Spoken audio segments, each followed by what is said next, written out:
2015 രണ്ട് ചെറുപ്പക്കാർ, അഭ്യസ്തവിദ്യരായ ഉദ്യോഗസ്ഥരായ രണ്ട് ചെറുപ്പക്കാർ കേരളത്തിന്റെ വടക്കേ അറ്റത്ത് നിന്ന് ഒരു സന്ദേശവുമായി വരികയാണ്. അവർ മുന്നോട്ട് വെച്ച സന്ദേശം എന്ന് പറയുന്നത്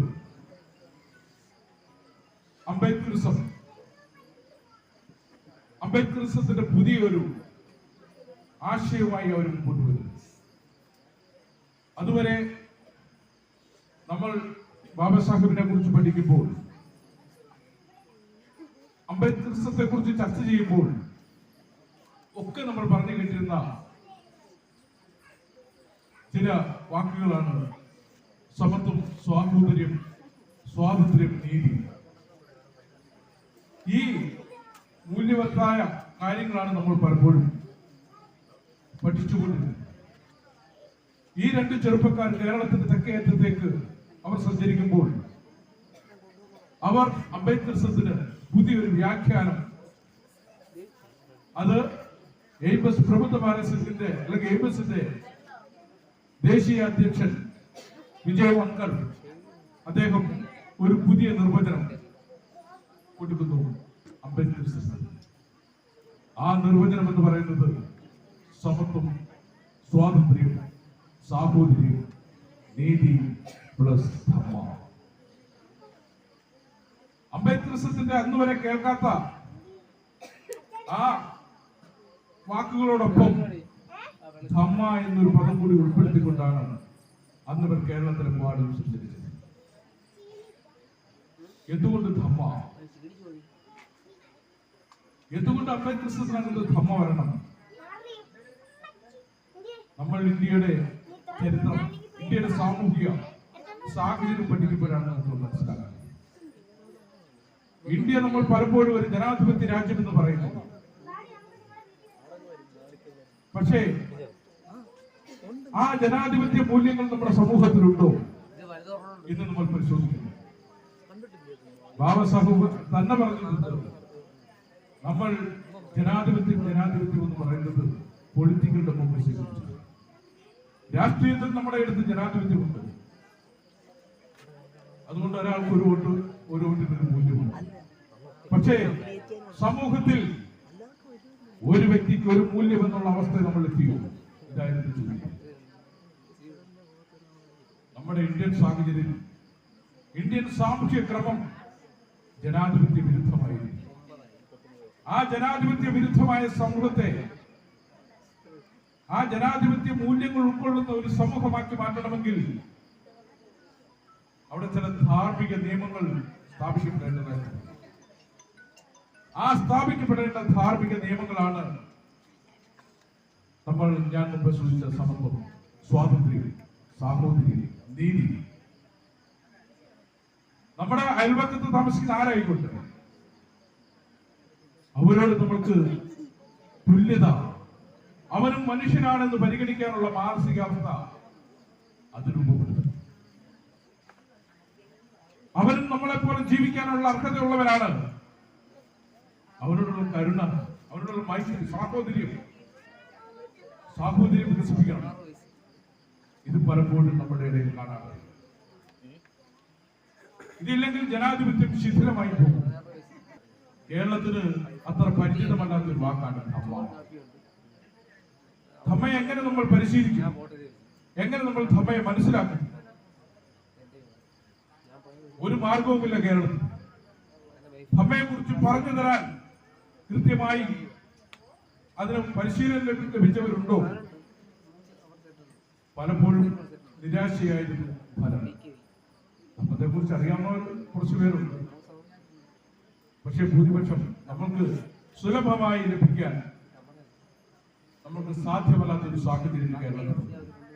അതുകൊണ്ട് ഞങ്ങൾ തീരുമാനിച്ചു, ഇവിടെ ജ്യോതിഷ കുറച്ചു മുമ്പ് സൂചിപ്പിച്ചു, 2015 എയ്ബസ് അതിന്റെ പ്രവർത്തനം ആരംഭിച്ചുകൊണ്ട് കേരളത്തിൽ വരുമ്പോൾ ഞങ്ങളൊരു തീരുമാനവുമായി അതിന്റെ നേതൃത്വത്തെ കാണുന്നു. ആ നേതൃത്വം പറയുന്നത് ഞങ്ങൾ വലിയൊരു ദീക്ഷ നടത്താൻ പോവുകയാണ് കാഞ്ഞങ്ങാട് വെച്ച്.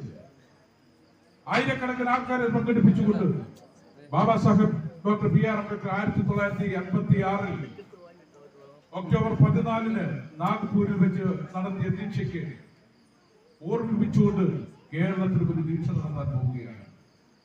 ഞങ്ങൾ പറഞ്ഞു കേരളത്തിൽ ഞങ്ങൾ ദീക്ഷയ്ക്ക് തയ്യാറാണ്. ആ ദീക്ഷ സ്വീകരിച്ചുകൊണ്ട് ഞങ്ങൾ ഭവനങ്ങളിലേക്ക് മടങ്ങില്ല.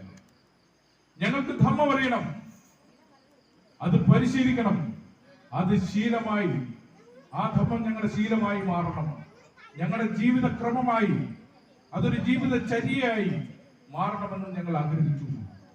ഞങ്ങൾക്കതിന് പരിശീലനം വേണം. അങ്ങനെ ഞങ്ങൾ 7 പേരടങ്ങുന്ന ഒരു സംഘം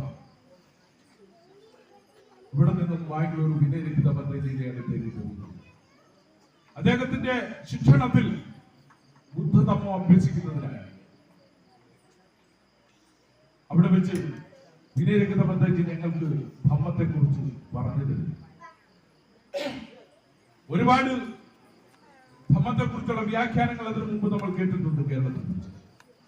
പക്ഷേ നേരിട്ട് അറിഞ്ഞപ്പോൾ, നേരിട്ടൊരു ഭിക്ഷുവിന്റെ കയ്യിൽ നിന്ന് ഞങ്ങളത് മനസ്സിലാക്കിയപ്പോൾ നമ്മൾ വായിച്ചതും മനസ്സിലാക്കിയതുമായ ധമ്മമൊക്കെ ഒരുപാട് അകലെയാണ്. യഥാർത്ഥത്തിൽ ധമ്മത്തെ നമ്മൾ അവിടെ വെച്ച് തിരിച്ചറിയുകയാണ്. മനസ്സ് മനുഷ്യന്റെ ഏറ്റവും പ്രധാനപ്പെട്ട ഒരു ഘടകമാണ്.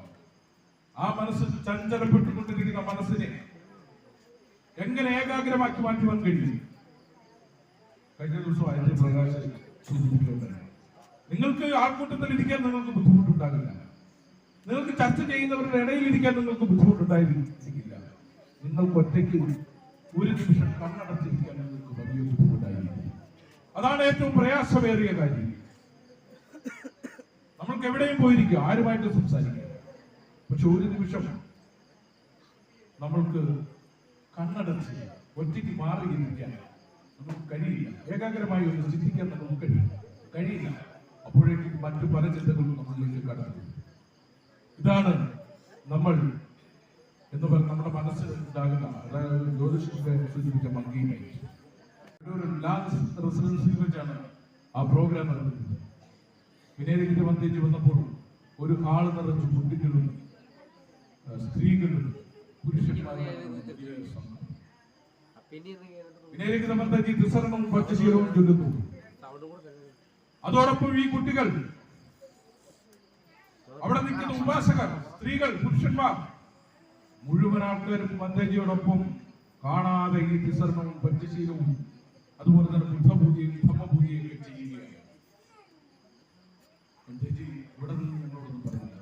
പക്ഷെ പാലക്കാട് പോയി അദ്ദേഹം ഒരു സമ്മേളനത്തിൽ പ്രസംഗിച്ചപ്പോൾ അദ്ദേഹം അവിടെ വെച്ച് പ്രഖ്യാപിച്ചു, ഇന്നലെ വരെ എനിക്കൊരു അഭിപ്രായം ഉണ്ടായിരുന്നു, കേരളത്തെ പരിഗണിക്കേണ്ടതായിരുന്നു. ഇന്ന് ഞാൻ പറയുന്നു, കേരളത്തെ പരിഗണിക്കണം. കേരളത്തിന് പര്യാപ്തമായ ഒരു സമൂഹം, ധർമ്മത്തെ സ്വീകരിക്കുന്ന ഒരു സമൂഹം കേരളത്തിൽ വളർന്നു വന്നിട്ടുണ്ട്. അത് എയിംസ് പ്രബുദ്ധ ബാലസംഘത്തിന്റെ പ്രവർത്തന ഫലമായിട്ടാണെന്ന് അന്ന് ബാംഗ്ലൂർ വെച്ച്, പാലക്കാട് വെച്ച് വിനയലിഖിത പദ്ധതി സൂചിപ്പിക്കുകയുണ്ടായി.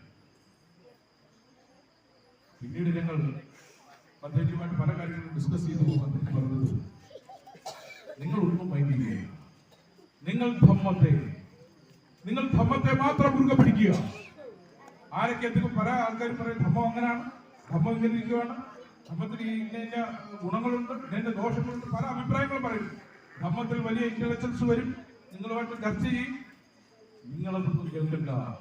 നിങ്ങൾ നിങ്ങളുടെ ശീലത്തെ മുറുകെ പിടിക്കുക. 5 ശീലത്തെ നിങ്ങൾ മുറുകെ പിടിച്ച് ജീവിക്കാൻ പഠിക്കുക.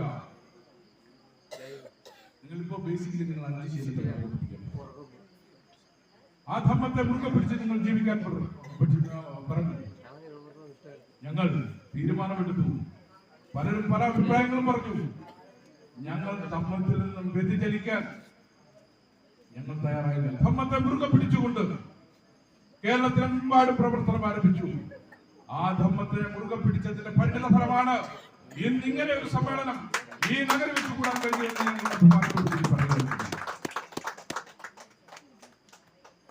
ഞങ്ങളെ വഴികാട്ടി, ഞങ്ങളുടെ മുമ്പിലെ വഴികാട്ടി ധമ്മമാണ്.